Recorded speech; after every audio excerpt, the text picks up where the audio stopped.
देख के दिलवा हमार घायल बा। लाइट चमके चारों ओर भल, तो लागे से क्वीन डांस ग्रुप। एक मुस्की पे दिल हार गई नी, अब ना बचल कोई जोर बन। तोरे नैनवा में करंट लगेला, दिलवा हमारे इस तली भगेला। कमारे आहिला के जब तू चलसा, पूरा क्राउड पागल हो जला पला।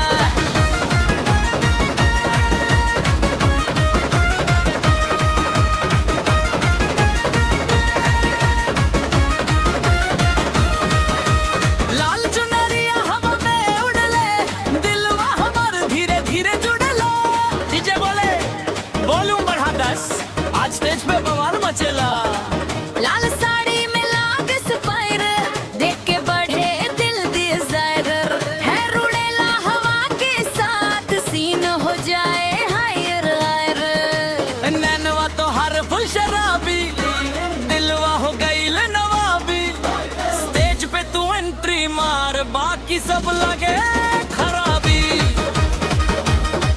झुमका चमके पिस्ता लाग, उलग स्टेयर डाइना कार। बीट पड़े जब हेवी बेस, सब नाचे होल नाइट उधार। तोरे नैनवा में करंट लगेला, दिलवा हमारे इंस्टली भगेला।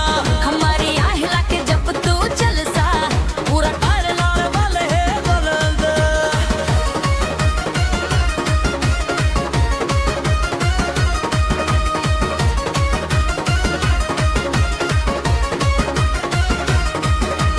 हाई हिल में जब तू आवस, दिलवा में स्पार्क जगा जावस। डीजे बीट पे स्टेप मिलावस, पूरा क्राउड के नचावस। फोनवा पे फोटो वायरल बांको, तोहरे स्टाइल पे सब घायल बांट। एक मुस्की पे जान उठा दी तू, सोशल मीडिया बाकन तम। आँखियाँ तेरी डीप समंदर, हम डूब गई नी पूरा अंदर।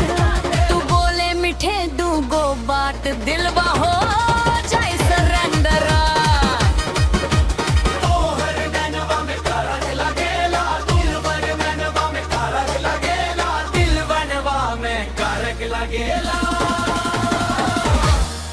दिलवा बोले पासा जरा, रात जवानी म्यूजिक लाउड।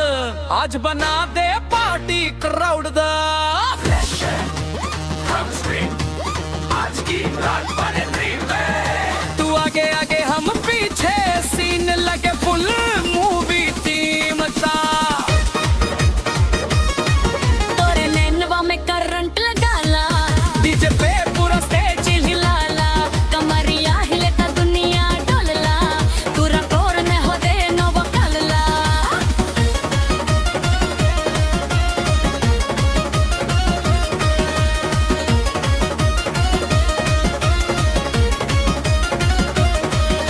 तोहरे बिन वून न लागेला, दिलवा हरदम तोहके मांगे।